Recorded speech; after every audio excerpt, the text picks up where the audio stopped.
Hello students, good afternoon all of you. So hope you all are fine. Today we are going to start our chapter number 5, natural disasters.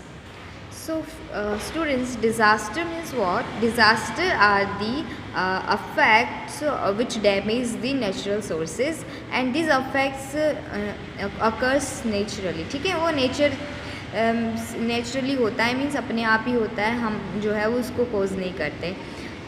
On the 12th March 2011 Krishna so the pictures of a tsunami in the newspaper.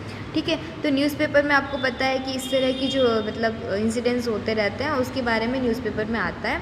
तो tsunami का incident उसने जो उसका picture था, tsunami का एक incident हुआ था तो उसका पिक्चर उसने कब देखा था कृष्णा ने न्यूज़पेपर में? On 12th March 2011. After reaching school, उसने स्कूल पहुंचने के बाद क्या किया? She asked her class teacher, उसने अपनी क्लास टीचर से पूछा, sir I read the news about tsunami in the newspaper. ठीक है, तो मैंने ना जो सुनामी का न्यूज़ पढ़ा था न्यूज़पेपर में. ठीक है, so how does a tsunami occur, tsunami कैसे आता है? Sir replied, natural disaster are of 2 types. ठीक है, तो पहले उन्होंने क्या किया, डायरेक्ट सुनामी कैसे होता है वो नहीं बताया, उन्होंने बताया कि जो सुनामी है वो नेचुरल सोर्सेस में नेचुरल डिज़ास्टर में आता है. एंड नेचुरल डिज़ास्टर के 2 तरह के होते हैं. देखो, एक डिज़ास्टर वो होता है like earthquake, tsunami and volcano, they occur due to the changes in the interior of the earth. तो नेचुरल डिज़ास्टर 2 टाइप्स के होते हैं. उसमें फर्स्ट टाइप क्या है? The disaster which occur due to the changes in the interior of the earth are known as what? Natural disaster. ठीक है, the first type of natural disaster. And the second type of natural disaster is what? Whereas disaster like flood, cyclone, forest fires and drought, ये सारे क्या हैं? They occur due to the changes on the surface of the earth. तो अर्थ के interior surface और interior reason में change होने की वजह से जो डिज़ास्टर अकर होते हैं उनमें से उनके एग्जाम्पल क्या हैं? Earthquake, tsunami, volcano. ठीक है, तो वोल्केनो जो है वो आपका जाना पहचाना वर्ड है. ठीक है, आपने जो है वो what is around chapter number 2 में जो है वो आपने ये देखा था कि वोल्केनो जो होता है वो उसको मतलब क्या बोला जाता है और वोल्केनो कैसे होता है. ठीक है, वोल्केनो मीन्स ज्वालामुखी. ज्वालामुखी कैसे होता है?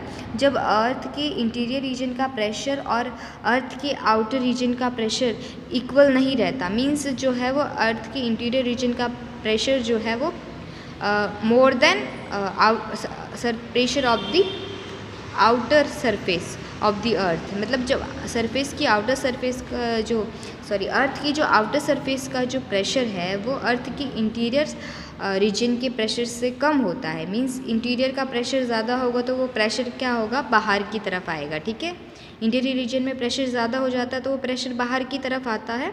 So that pressure comes out in terms of volcano. ठीक है, तो वो ज्वालामुखी की तरफ जो है वो बाहर आता है. तो वोल्केनो इस वजह से होता है. ठीक है, जब अर्थ के इंटीरियर रीजन का प्रेशर जो है वो मोर देन अर्थ के आउटर रीजन का और आउटर सरफेस का प्रेशर होता है तब हो जाता है. तब बाकी के सारे जो हैं आपने देखे डिज़ास्टर्स, अर्थक्वेक, सुनामी. ठीक है, ये सारे कब होते हैं? जब अर्थ की इंटीरियर रीजन में कुछ चेंज होता है तब. और अर्थ की आउटर सरफेस में जब कोई चेंज होता है तब कौन से डिज़ास्टर होते हैं बेटा?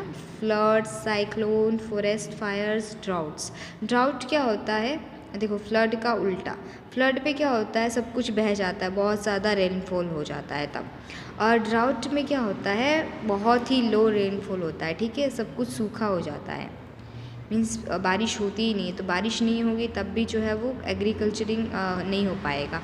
और एग्रीकल्चरिंग हुआ है लेकिन बहुत ज़्यादा बारिश हो जाती है तो फ्लड्स होते हैं. ठीक है, तो ये जो मतलब प्रोसेसेस और डिज़ास्टर्स आते हैं वो किसकी वजह से आते हैं? अर्थ की आउटर मोस्ट सरफेस में जो चेंजेस होते हैं उसकी वजह से.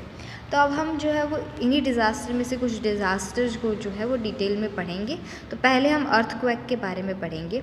The weak upper crust of earth suddenly experiences tremors either due to the collision of plates or due to the tremendous pressure in the interior of the earth। देखो अर्थ की surface, interior surface की बात हो रही है, क्योंकि interior reason में और जो अर्थ के इंटीरियर रीजन होता है उसमें चेंजेस होगा तभी अर्थक्वेक होगा। ठीक है, यहाँ पे आपने देखा। ठीक है, disaster like earthquake, tsunami and volcano occurs due to the change in the interiors of the अर्थ।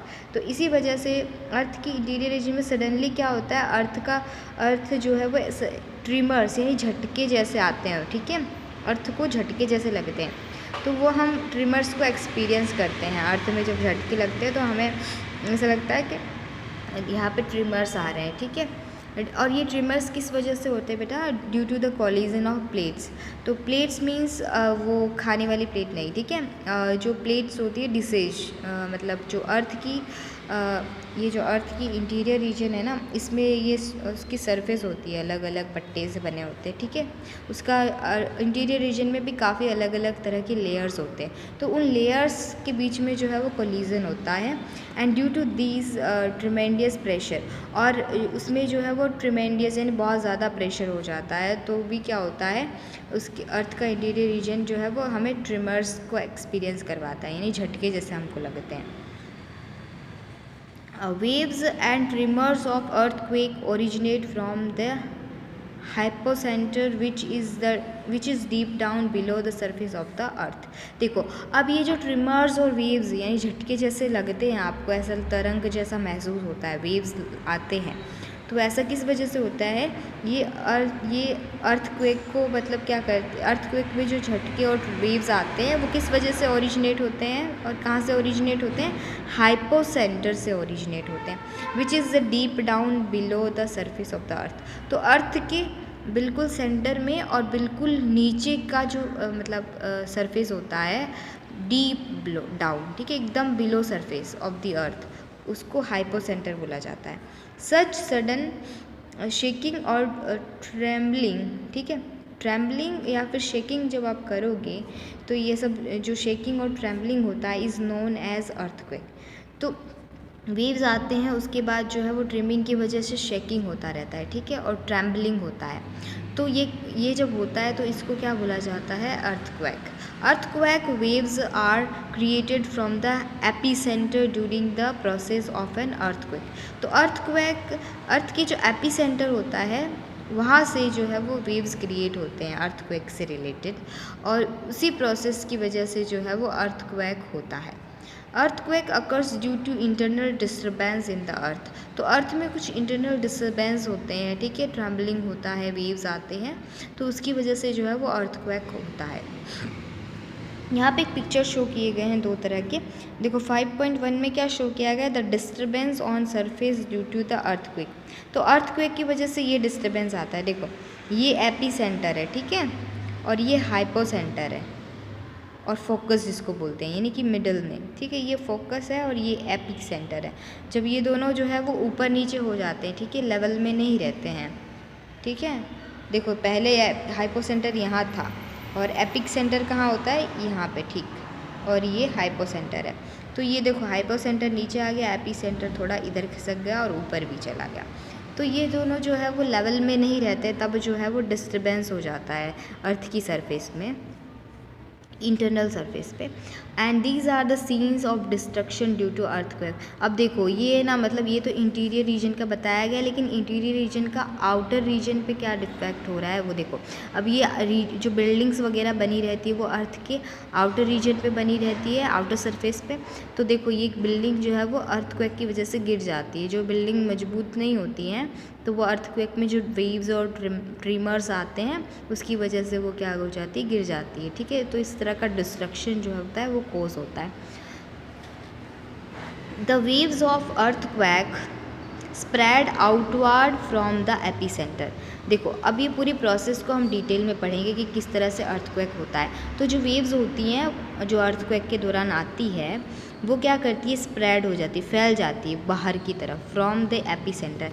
ये एपीसेंटर है, ठीक है, तो एपीसेंटर से जो है वो बाहर की तरफ जो है वो वेव्स स्प्रेड हो जाती है। ठीक है, तो पूरी जो है वो अर्थ की जो पूरी जो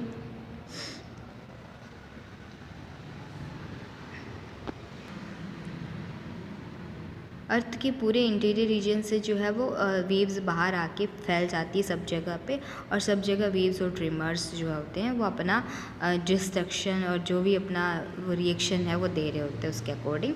the point on the surface of the earth exactly above the hypocenter और focus is known as the epicenter। देखो हाइपोसेंटर के एग्जैक्टली ऊपर का ये जो पॉइंट कहा जाता है वो क्या कहा जाता है, एपीसेंटर कहा जाता है। ठीक है, तो एपीसेंटर कैसे डिफाइन होता है बेटा, epicentre is a point on the surface of the earth exactly above the hypocentre is known as epicentre. ठीक है, ये देखो ये हाइपोसेंटर है, इसके एग्जैक्टली ऊपर जो पॉइंट है वो एपीसेंटर है।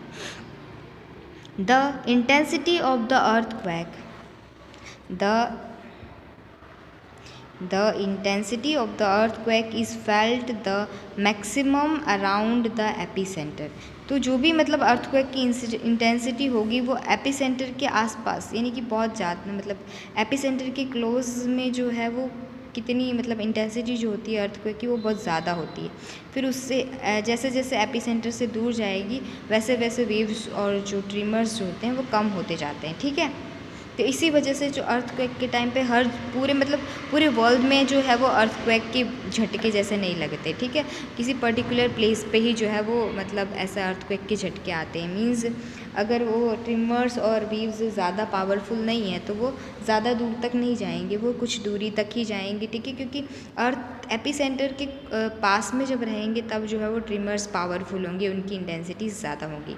उससे दूर जाते जाते उनकी इंटेंसिटी जो होती है वो कम हो जाती है। The intensity of the earthquake decreases as we move away from the epicenter। जैसा कि मैंने अभी आपको एक्सप्लेन किया, जैसे जैसे आप अभी एपिक सेंटर से दूर जाओगे वैसे वैसे इंटेंसिटी जो है अर्थक्वेक की वो डिक्रीज़ हो जाती है, कम हो जाती है। The effects of an earthquake depends on the intensity of the earthquake. देखो अब अर्थक्वेक के जो इफ़ेक्ट्स होते हैं वो किस पे डिपेंड करेंगे, अर्थक्वेक की इंटेंसिटी पे डिपेंड करेंगे। अगर अर्थक्वेक की इंटेंसिटी ज़्यादा है तो ज़्यादा बुरा इफेक्ट मिलेगा, बहुत ज़्यादा अमाउंट में डिस्ट्रक्शन हो जाएगा। ठीक है, और अर्थक्वेक की इंटेंसिटी ज़्यादा नहीं है तो कुछ ज़्यादा जो है वो हमें नुकसान नहीं होगा। ठीक है, ज़्यादा हार्मफुल नहीं होगा हमारे लिए, और बिल्डिंग्स भी जो है वो डिस्ट्रक्ट नहीं होंगी। तो इंटेंसिटी पर डिपेंड करता है कि अर्थक्वेक का क्या इफ़ेक्ट आ रहा है। We can measure the intensity of the earthquake and now know its point of origin और hypocenter with the help of a seismograph. ठीक है, तो पहले तो ऐसे कोई इंस्ट्रूमेंट अवेलेबल नहीं थे, बट अभी टेक्नोलॉजी जो है वो टेक्नोलॉजी ने काफ़ी डेवलपमेंट कर लिया है।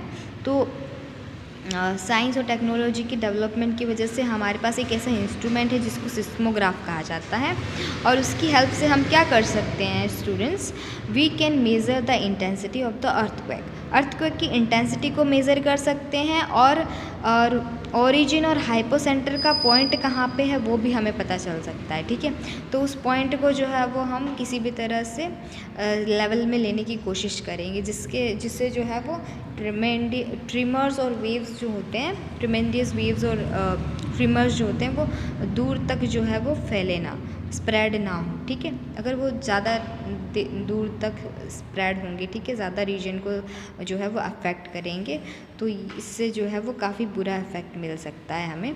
तो ये जो सिस्मोग्राफ है उसकी हेल्प से हम हाइपोसेंटर के ओरिजिन के पॉइंट को जो है वो जान सकते हैं, और हम क्या पता कर सकते हैं, इंटेंसिटी को मेज़र कर सकते हैं, अर्थक्वेक की इंटेंसिटी कितनी है उसको मेज़र कर सकते हैं। There are 3 main reasons for the occurrence of an earthquake.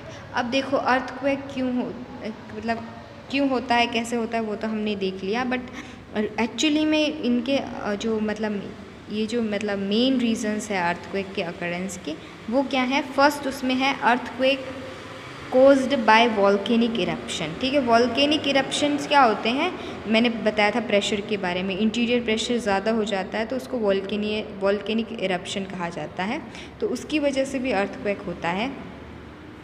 Second है earthquake caused by strike slip faults. Strike slip faults जो होती हैं उससे भी जो है वो अर्थक्वेक होता है। थर्ड है earthquake caused bye subduction. Subduction जब होता है इन active subduction zone. Subduction zone active subduction zone में होता है, ठीक है। तो उसकी वजह से क्या होता है, अर्थक्वेक होता है। Earthquake caused bye subduction in an active subduction zone. Now the center of Earth is approximately 6,371 kilometers for form Earth's surface, ठीक है। तो अर्थ की सरफेस फॉर्म करने के लिए अर्थ का सेंटर जो है वो अर्थ से अप्रोक्सीमेटली कितना दूरी पे है, 6,371 किलोमीटर्स, ओके। अब वोल्केनो जो है उसके बारे में हम नेक्स्ट लेक्चर में स्टडी करेंगे, ठीक है। आज जो है वो हम सिर्फ अर्थक्वेक के बारे में स्टडी किया, उसके बाद वोल्केनो और बाकी के जो सुनामी वगैरह जो अदर डिज़ास्टर हैं उनके बारे में हम स्टडी करेंगे। Thank you for watching this video, keep revising video lectures, okay. और इम्पोर्टेंट पॉइंट्स को भी जो है वो आप नोट डाउन कीजिए, ओके। Bye, thank you.